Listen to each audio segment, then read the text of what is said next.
যখন কোরআন হাদিসে পড়ি গীবত করলে জাহান্নাম, অহংকার করলে জাহান্নাম, হিংসা করলে জাহান্নাম, আমার সঙ্গে সঙ্গে মনে হয় আমার বিশ্ববিদ্যালয়ের অমুক স্যার ও আগে জাহান্নামে যাবে, ও খুব গীবত করে। অমুক পীর সাহেব ও আগে জাহান্নামে যাবে, ও খুব হিংসা করে।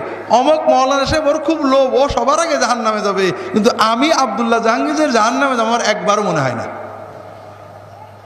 এটা একটা ভালো কোয়ালিটি না খারাপ কোয়ালিটি? এটা হলো ইমানের ক্যান্সার। মুমিন অন্যের গুনার চিন্তা করবে না, অন্যের গুনার চিন্তা করেছেন তো মরেছেন।